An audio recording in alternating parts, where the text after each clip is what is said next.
Murugananda sir, நான் உங்கள்கிட்ட வெளியேறதுனால முதல்ல எப்படி பார்க்குறீங்க, அப்புறம் நான் உள்ளே வந்துடுவேன். நீங்கள் சொல்லுங்கள், உங்களுடைய கருத்தை பதிவு செய்யுங்க சார். எப்படி இருக்கிறது நிலைமை? நாடு முழுவதும் 102 நாடாளுமன்ற மக்களவை தொகுதிகளுக்கான தேர்தல் பிரச்சாரம் இன்னையோட முடிவடைந்திருக்கிறது. இந்த தேர்தல் பிரச்சாரத்தை கிட்டத்தட்ட ஒரு மாத காலமாக இந்த தேர்தல் பிரச்சாரத்திலே நாங்கள் களத்தில் பணியாற்றி கொண்டிருக்கிறோம்.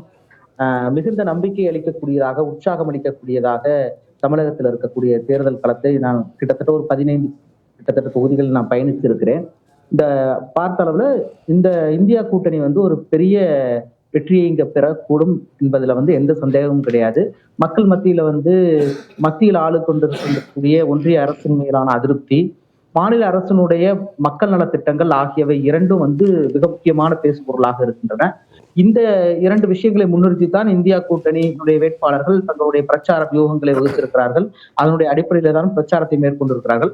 முதல் கட்ட தேர்தல் இன்றைக்கு தமிழகத்துல நாளை மறுநாள் துவங்க இருக்கக்கூடிய சூழ்நிலை 40 தொகுதிகளும் இந்தியா கூட்டணி மிகப்பெரிய ஒரு வெற்றியை பெறும் என்பதில் எந்த ஐயமும் இல்லை.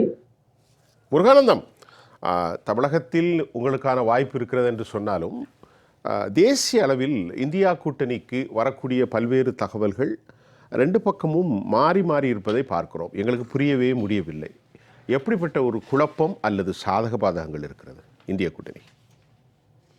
இல்ல, குழப்பம் என்று ஒன்று கிடையாது. இதுல ரொம்ப கிளியரான விஷயம் தான். இந்த ஒன்றிய அரசு நீடிக்க வேண்டுமா கூடாதா என்பதுதான் இந்த அரசாங்கத்தின் தேர்தலுடைய மையமான விஷயம். இந்த தேர்தலை பொறுத்த வரைக்கும், இந்த பரப்புரையை பொறுத்த வரைக்கும் அதுதான் மையமான விஷயம். அதை முன்னிறுத்தித்தான் ஒட்டுமொத்த எதிர்கட்சிகளும் பிரச்சாரத்தை முன்னிறுத்தி நடத்தி வருகிறார்கள். பாரதிய ஜனதா கட்சியும் அதனுடைய கூட்டணி கட்சிகளும் அவங்களுடைய 10 ஆண்டு காலம் என்ன விதமான சாதனைகளை நாங்கள் செய்திருக்கிறோம், இதுல சாமானிய மக்கள் என்ன விதமான பயனை அடைந்திருக்கிறார்கள், இந்தியாவுடைய கடைக்கோடி மனிதர்களுக்கு இந்த அரசாங்கம் எவ்வளவு தூரம் அணுக எளிதான ஒரு நிர்வாகத்தை வழங்கி இருக்கிறது, இந்த அரசாங்கம் எளிய மக்களோடு எவ்வளவு தொடர்புடையதாக இருந்திருக்கிறது என்கிற கேள்விகளை நாங்கள் முன்வைப்பதற்கு அவங்க பதில் சொல்லவே கிடையாது. இது வரைக்கும் இந்த நாட்டுல வலுக்கப்படுகின்ற கொள்கைகள், இந்த அரசாங்கம் பின்பற்றுகிற பொருளாதார கொள்கைகள் சாமானிய மக்களோடு அன்றாட வாழ்க்கையோடு அவர்களுடைய மேம்பாட்டோடு தொடர்புடையதாக இல்லை. அது அவர்களுக்கு நெருக்கமான பாரதிய ஜனதா கட்சிக்கு நெருக்கமான சில பெருப்பணக்காரர்களுடைய நலனை காப்பதற்காக 140 கோடி மக்கள் வாழுகின்ற நாட்டினுடைய பொருளாதார கொள்கைகள் வடுக்கப்படுகின்றன. அரசினுடைய விதிகள் அவர்களுக்காக வளைந்து கொடுக்கின்றன. அது எந்த அளவுக்கு வளையுது அப்படின்னா, நீங்க அவர்களை பற்றி, அதானி மாதிரி ஒருவரை பற்றி கேள்விகளை நீங்கள் பாராளுமன்றத்தில் எழுப்புகிறீர்கள் என்று சொன்னால், அந்த கேள்வியை எழுப்புகிற பாராளுமன்ற உறுப்பினர் அவர் எதிர்கட்சியை சேர்ந்த எப்படிப்பட்ட தலைவராக இருந்தாலும் அவருடைய பதவியை பறிக்கக்கூடிய அளவுக்கு அவர்கள் அதானியின் மீதான விமர்சனத்திற்காக அஞ்சுகிறார்கள், பயப்படுகிறார்கள். அதானியினுடைய ஒட்டுமொத்தமாக அதானியினுடைய அடிமை அரசாகத்தான் இந்த மோடியுடைய அரசு 10 ஆண்டு காலம் செயல்பட்டு இருக்கிறது. அதாவது பாரதிய ஜனதா கட்சியினுடைய கொள்கைகளை விமர்சிப்பவர்களை பற்றி கூட அவ்வளவு பதற்றம் இருக்கிறது இல்லை. ஆனா அதானியை பற்றி நீங்கள் ஒரு சொல்வீர்களானால், அதானியை பற்றி ஒரு கேள்வியை நீங்கள் எழுப்புவீர்கள் என்று சொன்னால், அது ராகுல் காந்தியாக இருந்தாலும், மஹூவா மொய்த்ராவாக இருந்தாலும், பாராளுமன்ற உறுப்பினராக இருந்தாலும், அல்லது சாமானியராக இருந்தாலும் அவர்கள் குறிவைக்கப்படுகிறார்கள். அவர்கள் அவர்கள் மீது எல்லா விதமான ஆயுதங்களும் ஏவப்படுகின்றன. நீதிமன்றங்கள், கீழமை நீதிமன்றங்கள் உத்தரவுகள் பெறப்பட்டு அவருடைய பதவிகள் பறிக்கப்படுகின்றன. அது உச்ச நீதிமன்றம் வரை சென்று போராட வேண்டியது இருக்கிறது. இந்த சூழ்நிலை தான் இருக்கு. இது மொத்தமாக அதானி உள்ளிட்ட சில பெருந்தொழிலதிபர்கள் நடத்துகிற அரசு. அதுக்கு மோடிங்கிறது ஒரு முகமூடி. அதுக்கு அந்த முகமூடி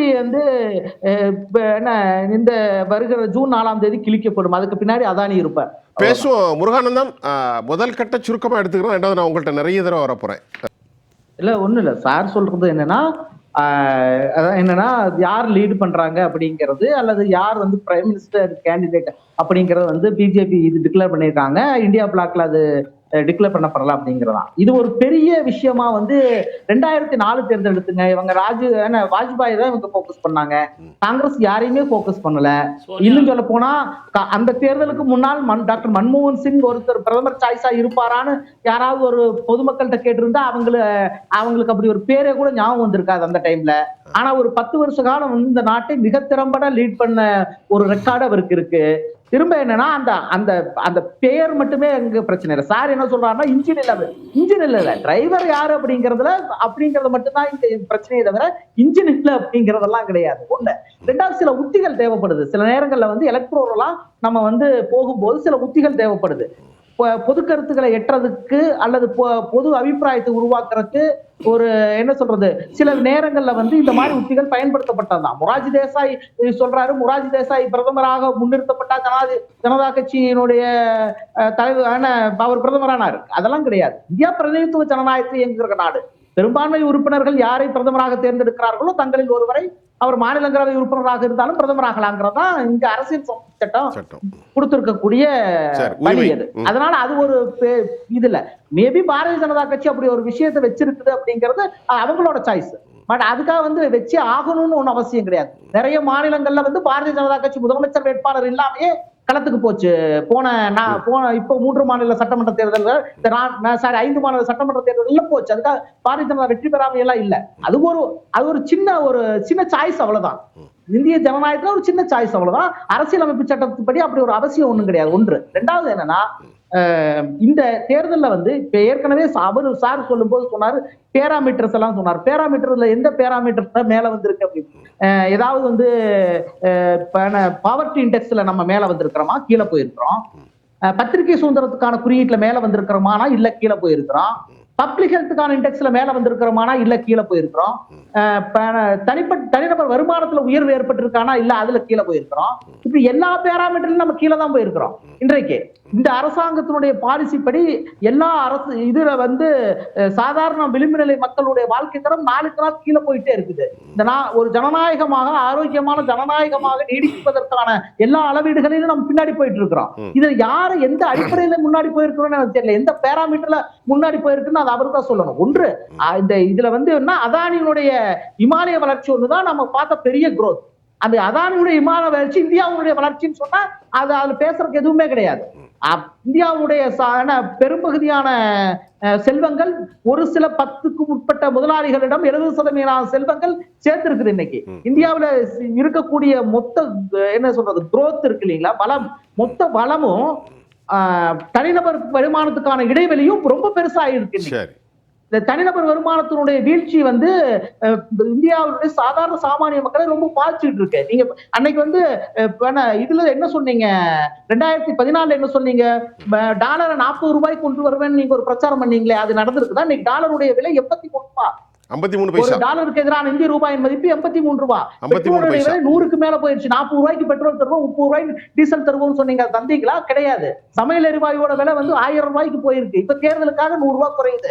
தேர்தல் முடிச்சா மறுபடியும் மேல போகும். தேர்தல் டைம்ல வந்து பெட்ரோல் டீசல் விலை உயர்வு, சமையல் எரிவாயுடைய விலை உயர்வு இன்க்ரீஸ் ஆகிருது, மறுபடியும் வந்து ஏற ஆரம்பிக்குது. இப்ப இந்த உத்திகள் எல்லாம் வந்து இன்னொரு பக்கம் வந்து இந்தியாவுடைய மறைமுக வரிக்கு நேரடி வரிக்குமான விகிதம் அதிகமாயிட்டே இருக்குது. மறைமுக வரி அதிகமாயிட்டே இருக்கு, நேரடி வரி குறைஞ்சுகிட்டு இருக்குது. ஒன்று. ரெண்டாவது வந்து ஒரே நாள்ல வந்து கார்பரேட் வரியை 28% ஜிஎஸ்டி போட்டு இந்தியாவுடைய சிறு குறு நடுத்தர தொழில்களுடைய முதுகெலும்பை முடிச்சுட்டு நீங்க 30% இருந்த கார்பரேட் வரியை 22% குறைக்கிறீங்க. இந்த 22% மட்டுமே பல லட்சம் கோடிகளை இந்த பெருமுதலாளிகள் பயனடைந்து இருக்கிறார்கள். அந்த பயனுக்கு பதிலாக வந்து அவங்க எலக்ட்ரல் பாண்ட் வழியா பாரதிய ஜனதா கட்சிக்கு முறைகட்ட வழிகளில் லஞ்சம் கொடுத்திருக்காங்க. இதையெல்லாம் இணைச்சுதான் வந்து இங்க நம்ம பார்க்க வேண்டியது இருக்கு. இந்த 10 ஆண்டு கால ஆட்சி, இந்த 10 ஆண்டு இல்ல முருகானந்தம் சார், இந்த 10 ஆண்டு ஆட்சி காலத்தில் காங்கிரஸ் ப்ரொஃபஸ் பண்றதுல இந்த விஷயத்தெல்லாம் மக்கள்கிட்ட பெரும் தாக்கம் ஏற்படுத்தி இருக்கிறது. அப்படித்தானே? கண்டிப்பா. நீங்க மக்கள்கிட்ட தாக்கத்தை காங்கிரஸ் ஏற்படுத்தணும் இல்ல, மக்கள் தங்களுடைய தாக்கத்தை தங்களுடைய அன்றாட வாழ்வில் உணர்றாங்க. பெட்ரோல் டீசல் விலை உயர்வு, விலைவாசியுடைய உயர்வு, மற்ற வருமானம் இல்லாதது, வேலை வாய்ப்பு இல்லாத இந்தியாவுடைய சாமானிய மக்கள் தங்களுடைய வாழ்க்கையில் நேரடியா உணர்றாங்க. காங்கிரஸ் சொல்லணும், கம்யூனிஸ்ட் சொல்லணும், திமுக சொல்லணுங்கிறதெல்லாம் இல்ல.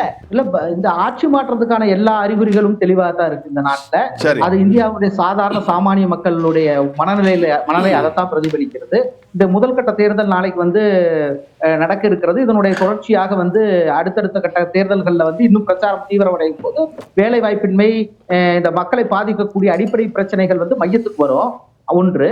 ரெண்டாவது வந்து இதை பத்தி பேசுற போது பிஜேபியோடைய இவங்க ஒண்ணு சொல்லுவாங்க, பிஜேபியோட ஆதரவாளர்கள் ஒண்ணு சொல்லுவாங்க, பிஜேபி ஒண்ணு சொல்லும். அது வந்து இது இந்த கான்ட்ராஸ்ட், இது இவங்க அடி வாங்கும் போது அவங்க வந்து அந்த அடி வாங்குவாங்க, அல்லது அவங்க அடி வாங்கும் போது இவங்க வந்து குறுக்கு விழுவாங்க. இது ஒரு உத்தி. அதனால இவரு இந்துத்துவ இல்ல செக்குலர் அப்படின்னு சொல்றது அவங்க ஏத்துக்க மாட்டாங்க. அவங்க வந்து செக்குலர்னு பேசுறவங்களையே சிக்குலர்னு கிண்டல் பண்றவங்க தான் பாரதிய ஜனதா ஆதரவாளர்கள். ஒரு பக்கம் அதையும் செய்வாங்க, இன்னொரு பக்கம் நாங்க தான் உண்மையான செக்குலர்னு சொல்லுவாங்க. மேபி பாரதிய ஜனதா கட்சியோட கிளைமுக்கு ஒரு அந்த முரண்பாட்டுக்கு எல்லையே இல்ல. ரெண்டாவது வந்து கட்சிகள் மாறி கூட்டணி, பாக்கி சார் ஒரு விஷயம் சொன்னாரு, ஒரு வினோதமான விஷயம் போன நாகாலாந்து சட்டமன்ற தேர்தல் அப்ப நடந்தது. பாரதிய ஜனதா கட்சி அங்க ஆளுங்கட்சி எதிர்கட்சி ரெண்டோடவுமே கூட்டணி வச்சது நாகாலாந்து சட்டமன்ற தேர்தல்ல. அப்படியான அரசியல் வினோதங்கள் வந்து நிறைய இருக்கு. அதுல வந்து கம்யூனிஸ்ட் காங்கிரஸ் இருக்கிற முரண்பாடு மட்டுமே இந்த விஷயம் எல்லாம் கிடையாது, அதெல்லாம் சின்ன விஷயம் தான். இந்த மாதிரி நிறைய வினோதமான முரண்பாடுகள் கொண்ட நாடுதான் இது. அதுக்கான எல்லா ஸ்கோப்பும் இந்த ஜனநாயகத்துல இருக்கு ஒரு விஷயம். அதனால அதை ஃப்ரீயா விட்டுருவோம். ரெண்டாவதுன்னா இந்த நாடாளுமன்ற தேர்தல், இந்த அரசாங்கம் எளிய மக்களுக்கு எந்த விதத்திலும் உதவாத தொடர்பற்ற ஒரு அரசாங்கம், பணக்காரர்களை பாதுகாக்கின்ற அரசாங்கம் நீடிக்க வேண்டுமா கூடாது என்பதுதான், நீடிக்க கூடாது என்பதுதான் ஒட்டுமொத்த இந்தியர்களுடைய நிறைவாக்குகின்ற நாளாக ஜூன் 4 இருக்கும்.